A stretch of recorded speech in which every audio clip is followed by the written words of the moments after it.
бұған да біз жаңа негізі жауап бергенбіз, тағы да қайталап айтамын, біздің бұл тұрақты бақылауымызда, үнемі контрольда жұмыс жасап жатырмыз.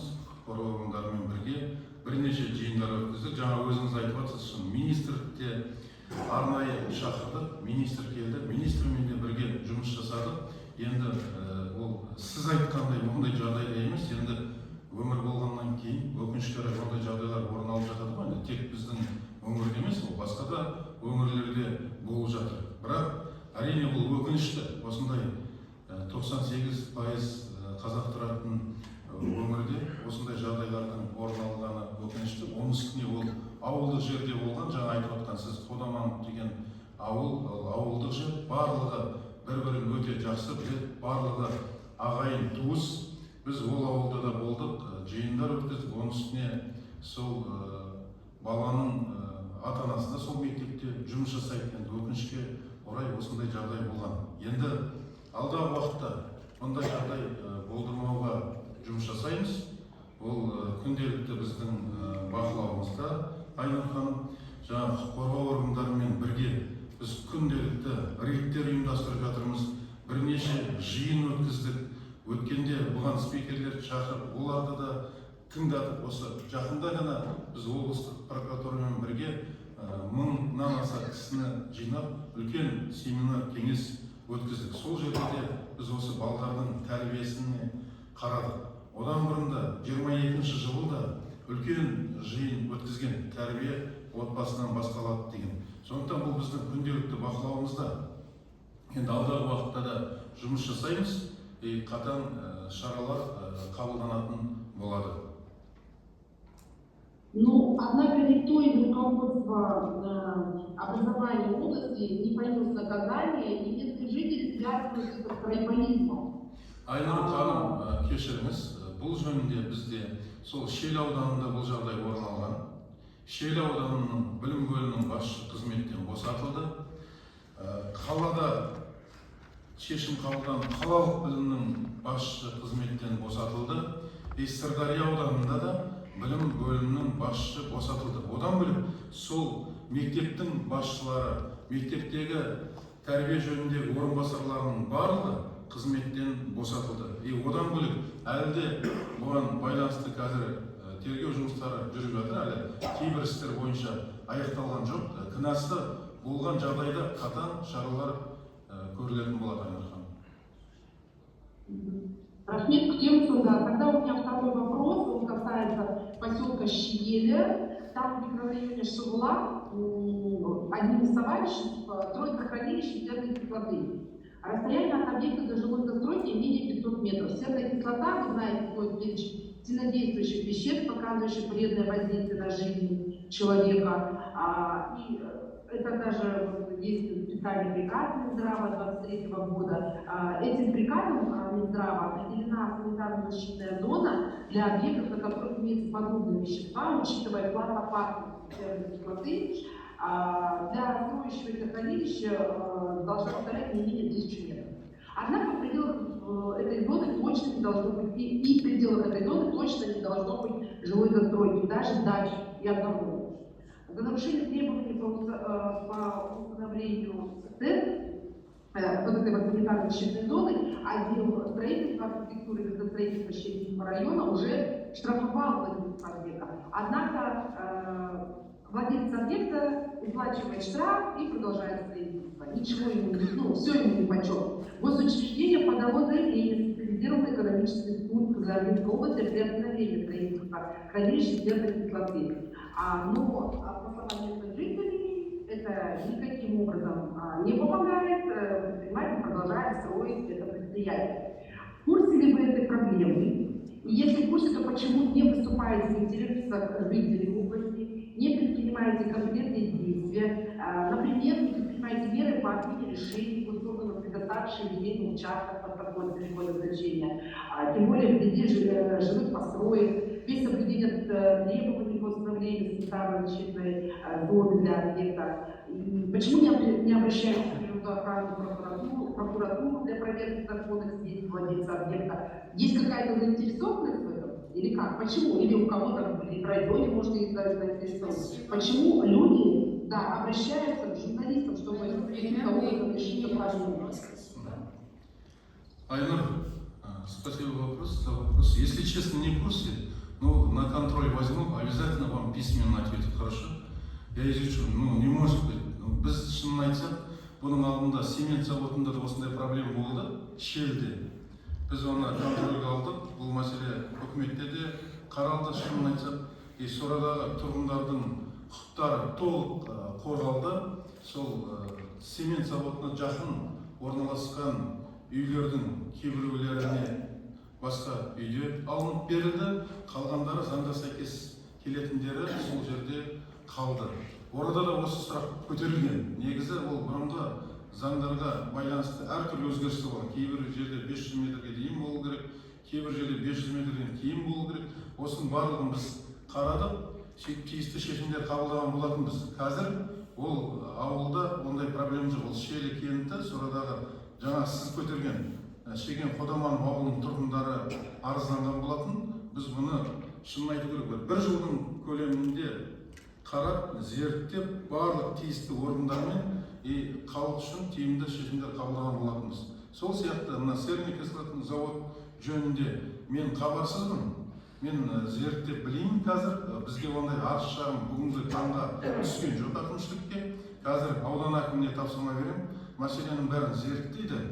Біз бұны да халықтың қажеттілігіне қарай, сұранысына қарай шешім қабылдайтын боламыз. Әрине бұл халықтың денсаулығына ешқандай орда зиян келмеу керек. Соған біз жұмыс жасаймыз. Халықтың мүддесі біз үшін ол бірінші орында айтылған. Сізге міндетті түрде бұны анықтап, зерттеп, жазбаша түрде біздің аппарат жауап беретін болады. Кто-то из госслужащих понесет за это ответственность, ведь кто-то подписывал выделение этого участка, зная, что ранее, что серная кислота – это очень опасное вещество, и целое хранилище около жилого массива делать очень опасно. Кто-то понесет из госслужащих, кто выделял выделение участка ответственность? Нет, спасибо, Ваня. Если виноват кто-то, обязательно накажем, обязательно меры примем, если виноват. Я сейчас изучу этот. Хорошо вопрос? Спасибо, Айнур. Письменно вам ответим обязательно, да? Рахмет. Рахмет. Бақытжан Құрбаев, ақпараттық агенттігі. Бақытжан Қуанысбайұлы. Ассалаумағалейкум, дәрігер. Менде бірінші сұрағым былай еді. Біз жаңағы 5-6 адам шағымдар түскен еді. Жалағаш ауданынан, Қазалы, Жаңақорған және Қызылорда қаласынан. Ол жер сұрақтары бойынша, оның бәрін біз ішкі саясатқа өткізіп қойдық, енді жаңағы барлық контакттарын. Осы сұрақ бойынша айта кеткен керек. Осы еліміздегі өзекті мәселелердің бірі бұл жер дауы. Сонда сіздің аймақта бұл мәселе қалай шешіліп жатыр? Енді өкінішке орай жер дауына байланысты мәселелер енді көтеріліп тұрады. Енді бұған дейін де ол мәселелер болған. Бағана мен айтып кеттім ғой. Шынында да ол мына 22 жылға өте көп болды. Өйткені біздің кейбір жерлестеріміз шаруашылықтың басшыларына наразылықтар көп болды. Өйткені табысымыз төмен, жалақыны дұрыс бермейді, жаңағы дивиденд дұрыс бермейді деген. Біз бұл бойынша біраз жұмыстар жасадық. 3-4 шаруашылықта тәртіп орнаттық. Мысалы Жалағашта сол жалағаштық жерлестеріміз шаруашылық, ол шын мәнінде де бірақ соттан шаруашылыққа шешім шығарған. Өйткені шаруашылықтың жері болған 500 гектар, ол кезінде банктен алған, сатып алған. Бірақ біз сол шаруашылықтың басшысымен жұмыс жасап, оған түсіндіріп, елді қолдау керек екенінде, ол Ақорда Капитал деген компания 500 гектар жерді сол 67 жерге өтініш білдірген азаматтарға, сол үлескерлерге қайтадан таратып берді. Сөйтіп ол мәселені шештік. Басқа да кейіннен мына Шеркелі деген шаруашылықта осындай көп мәселелер көтерілді. Мынау 3-ші интернационал достық жер. Қазіргі таңда бұл мәселелердің барлығы реттелді. Жаңағы кемшілікке жол берген шаруашылықтарда шаруашылықтың басшылары ауыстырылды. Халықтың өздерінің адамдарын соныштен сайлап алды. Өйткені сол үлескерлер бұны тағайындайтын. Бүгінгі таңда ондай жер дауына байланысты туындап тұрған мәселе өңірімізде жоқ. Енді болып жатқан жағдайда біз міндетті түрде оны бақылауға алып шешуге тырысатын боламыз. Бұрынғы кездер шынын айту керек ондай болды. Оны енді әлеуметтік желіден де өздеріңіз көрдіңіздер, білесіздер. Олармен біз кеңінен түсіндірме жұмыстарын жүргіздік. Сол арқылы дұрыс шешімдер қабылданды. Алдағы уақытта да ол бақылауымызда болатын болады. Енді ол жер дауы деген өкінішке орай көп жерлерде бар, көп көтеріліп тұратын мәселе ол. Біздің бақылауымызда болады. Рахмет. Екінші сұрақ.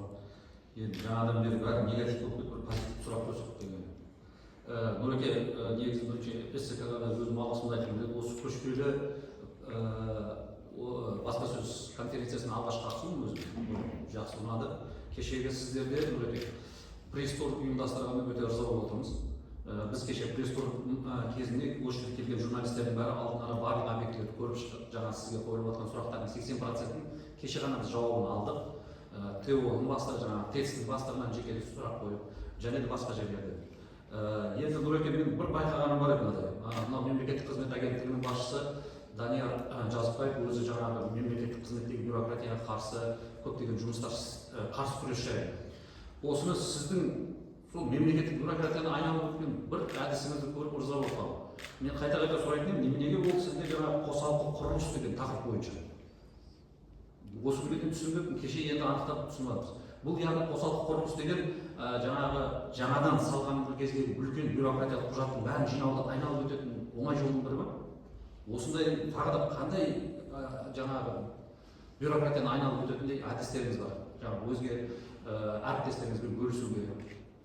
Сіз ана мектептің жанында қосымша ғимараттарды айтасыз. Ол енді біріншіден қаражатты үнемдеуге үлкен мүмкіндік береді. Өйткені сол мектепте балаларымыз үш ауысымда оқып жатыр ғой, енді оны біз жоюымыз керек, жаңадан мектеп салуымыз керек. Енді жаңадан мектеп салатын болсақ, бұл қаражат бірнеше есе көп кетеді. Мысалы біз 600 орындық мектептерді қасынан 600 орындық жаңа ғимарат салдық, қосалқы. Соны мысалы бір 700 миллион теңге көлемінде салдық. Кейбіреулері 600 миллион теңге, сол 700 миллион теңгеге дейін соны салдық. Ал мысалы соның орнына 600 орындық жаңа мектеп салатын болса, ол 4-5 миллиард қазіргі бағамен. Ол біріншіден балаларымыз үшін өте ол тиімді, өйткені сол Мөлтек ауданында тұратын балдар сол мектептің жанында тұратын балдар сол мектепке барады. Біз жаңа мектеп салатын болсақ, ол қаланың бір шетіне саламыз, орталықтарда жерде қалмаған, шынын айту керек. Сол балдардың барлығы сол мектептің жанында, үйінен сол жаңа мектепке барып қатынап оқуға мәжбүр болады. Бұл балдар үшін өте тиімді сол мектептің ауласына салған. Мектептің ауласында жаңа ғимараттар салуға мүмкіндік бар. Кезіндегі сыныптарға байланысты еткен 4 гектар, 5 гектар жерлер берілген ғой. Сондықтан мүмкіндік бар. Біз соны қарап, барлық санитарлық талаптарға сәйкес келетін болғаннан кейін сол мектептердің жанынан осы жаңа қосымша ғимараттарды салдық. Біріншіден жаңа айтқандай балаларымыздың келіп кетуіне үйінен ыңғайлы. Екіншіден көп қаражат үнемдедік. Өйткені ана бұрынғы мектептің спорт залы бар, соны пайдаланады, асханасы бар, соны пайдаланады. Мұрада негізінен кеңінен burada енді жаңа оқу кабинеттері бар, өте әдемі, қазіргі заман талабына салынды. Қазіргі ең қажетті материалды құрал жабдықтармен жабдықталған. Біз өткен жылы 4-еуін салдық, биыл 5-еуін салдық. Алдағы уақытта да осыны жалғастырамыз. Осы 3 ауысымдық мектептің мәселесін осылай шешсек па деген ойымыз бар. Өйткені біз қаражатты барынша үнемдеуіміз керек қой. Бізде мектептің бәрі 3 ауысымдық болмаса апаттық деп республикадан қаражат сұрап отыра беруге болмайды. Республиканың да қаражаты ол шектеулі. Республикада бізден басқа да өңірлер бар, басқа да аймақтар бар. Қаражатты қажет етіп отқан өзекті көп мәселелер бар. Жаңа көгілдір отын жеткізу, ауыз су мәселесі дегенде, жол мәселесі дегенде. Сондықтан біз оны бөлмеуіміз керек. Барынша қаражатты үнемдеуіміз керек. Облысқа, республикадан келген қаражат бар. Сондықтан біз қаражатты үнемдеу мақсатында, тез мәселені шешу мақсатында біз осыған бардық. Өйткені бір мектеп салатын қаражатқа шынында да 4-5 қосымша ғимарат салып, сол 5 мектептің мысалы мәселесін 3 ауысымдық шешуге болады. Қазір балдарымыз суда білім алып жатыр, көңілді, ата-аналар да риза, үйлеріне өте жақын, қатынауға тиімді, сапасы өте жақсы. Алдағы уақытта біз бұл жұмыстарды жалғастырамыз. Қазір енді бізде өкінішке орай осы 3 ауысымдық мектептер бар, апаттық жағдайда мектептер бар. Ол негізінен бізде жаңа айтып кеттім, 21 жайлы мектеп салу жоспарланған, соның 10-ы қазір құрылысы қарқынды жүріп жатыр. Сол толық салынған жағдайда бізде 3 ауысымдық мектептердің мәселесі, апаттық жағдайда мектептердің мәселесі толық шешілетін болады. Бірақ біз енді оны күтіп отпай, жаңағыдай осындай қосымша ғимараттар салу арқылы осы келесі жылы 3 ауысымдық мәселесін мектептің толық шешіп тастасақ деген ойымыз бар. Біз аудан әкімдеріне де тапсырма бердік. Ол мектеп күрделі жөндеуге көнетін болса, оның барлығының орнына жаңа мектеп сала беруге ақша сұрауды тоқтату керек. Сол мектепті күрделі жөндеп, сыймай жатқан жағдайда қасынан қосымша ғимараттар салу арқылы бұл мәселені шешуіміз керек. Әрбір қаражатты, ол республикадан келетін қаражатты, облыстықта әрқайсысын үнемдеуіміз керек. Негізгі мақсат сол. Сөйтіп, ең өзекті мәселелерді шешуге ол қаражатты біз жұмсауымыз керек. Осы бағытта жұмыс жасайтын боламыз. Ал апаттық болса, ондай амал жоқ, онда бұзып, реткесе сол мектептің орнына салуға деп жатырмыз. Өйткені сол мектептің қасында бос жерден мектепті салып алып, біткеннен кейін ғана мектепті бұзуымыз керек. Өйткені көп жерлерде ауылдарда, ауылдың шетіне салып қойып, оған балдардың барып келуі өте қиындыққа соғып жатады. Бұрынғы мектептер негізінен орталықта салынған ғой. Біз осындай тапсырма барлық қазір аудандарға, тиісті басқарма басшыларына бердік, осы бағытта жұмыс істейтін боламыз. Рахмет. Мен оны Нұреке айтып жатқаным болады ғой, жаңағы соңында өзіңіз айтып отырсыз ғой, қосалқы салып болғасын ананы бұзу керек. Мердігерден кеше сұрағанымызда айтып жатыр да, егер жаңадан салсақ, тонналаған документ жинауымыз керек еді. Дәл мынада дейді, шапшаң жұмыс істеуге мүмкіншілік беріп жатыр. Ол рас. Бюджет эконом болып жатыр, документ жинап жатыр. Көптеген бюрократиялық проблемалар өтіп кетіп жатырмыз оңай. Негізінен сіздің сұрағыңызға тағы да бір жауап беріп кетейін. Бізде бұл тез осы салынған ғимараттардың тез жүзеге асуы, ол негізінен осы құжат дайындауға байланысты өте дұрыс емес. Біз қазір мына жоба дейді ғой, проект. Соның барлығын негізінен 90% деп айтуға болады, демеушілікпен жасап жатырмыз. Мысалы біздегі жасалып жатқан жолдардың барлығын осы жол салатын компаниялар өздері демеушілік жасайды, и сол арқылы біз соған жоба жасап жатырмыз. Ол арқылы біз бюджеттің, мысалы жылда осы жолдардың өзінен жоба жасауға бір 3 миллиардтай ақша кететін болса, сол қаражатты үнемдеп жатырмыз. Ол 3 миллиард басқа жол салуға, болмаса жаңағыдай әлеуметтік нысандар салуға жұмсалып жатыр. Ал енді біз жол компанияларына түсіндіріп айттық, сіздер ғой сол жолды жасайтын ертең. Біреуіңіз болмаса біреуіңіз ұтып аласыз.